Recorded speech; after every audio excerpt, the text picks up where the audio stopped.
Hey, welcome everybody. Thanks for watching and joining. Um, Coming on again, there's so much to talk about in regards to empaths and how this gift, which some think of as a curse perhaps, but this gift of empathy, being empathic, affects us as a whole. So I wanted to give you some understandings and some ideas about how you may be affected by other people's energies and or emotions. And I'd love to hear your comments below, your sharings below, for the greater good of everybody, if you feel so inclined.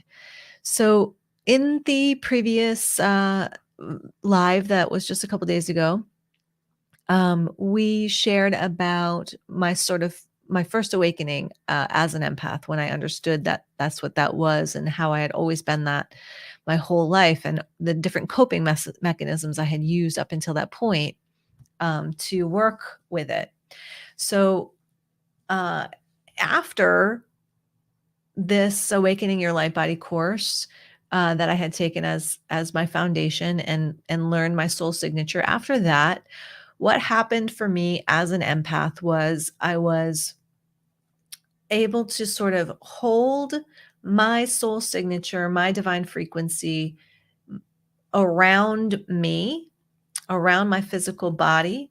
My light body is turned on and activated, and it now holds and houses my spiritual frequency in the 3D world, right? And so the result of this is that I now can feel other people's energy or emotions in my physical body, but I am aware. I can discern when these energies are not sourcing from within me. And in the discernment, I can choose not to claim those energies. The flip side of that is that I can become the medicine for what's needed in the environment. Now, one of the ways that I have noticed that energy, emotions that can affect us as an empath is, all right, so I have to give you another example. So many years ago, 15, 20 even, I was in a kitchen at a house party, and I'm standing across the room from a man, and my back is to this person, but I start to feel this sexual energy, sexual desire, sexual energy, sexual desire. And I can feel that it's in my body, and I can feel that it feels like my sexual desire for this person. And this person is not good for me. This person is married. I'm in their house, and I'm feeling this sexual desire, sexual attraction for this person. And what I realized as I turned around, I saw him standing there looking at me. What I understood in that moment was that this sexual energy, this desire that I was having, was not sourcing from within me. It was sourcing from him. It was sourcing from this external, from this other person.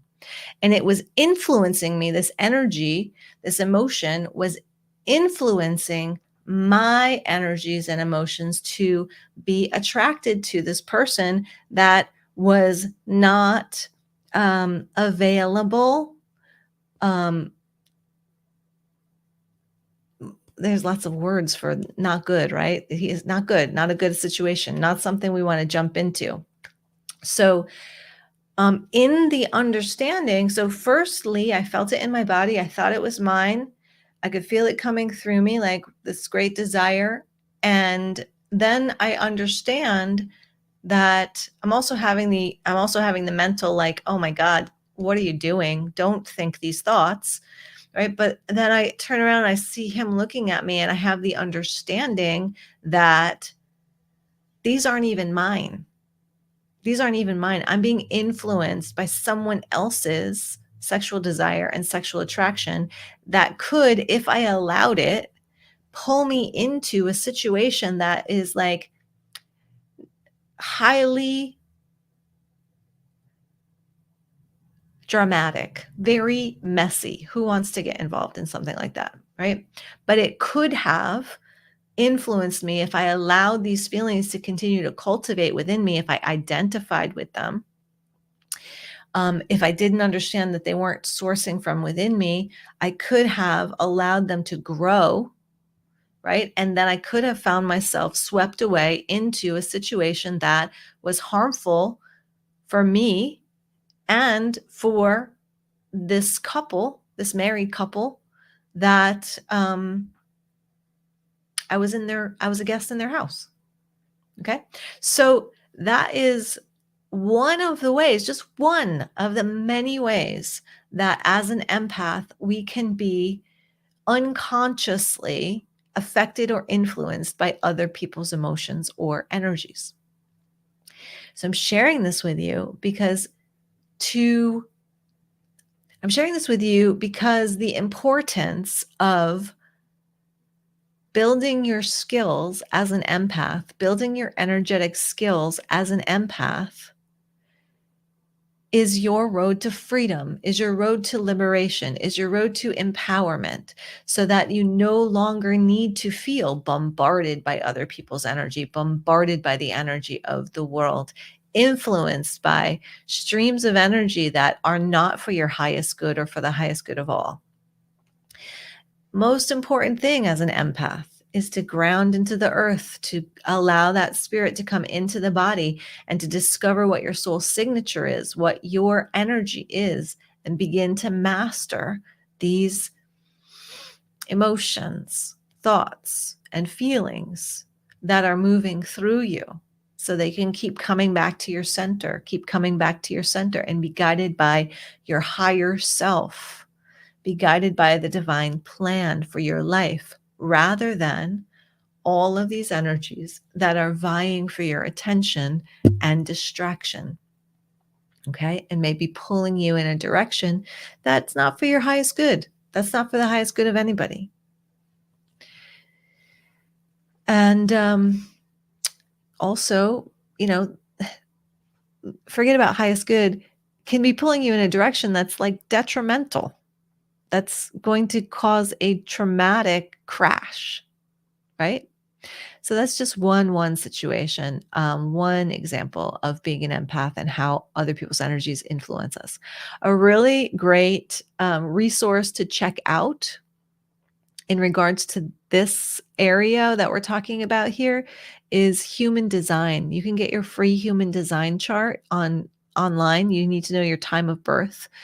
But when you do go get your human design chart, discover what your auric type is, and then discover what your inner authority is, and then YouTube human design, inner authority, whatever it is. Mine is sacral. So human design, inner authority, sacral.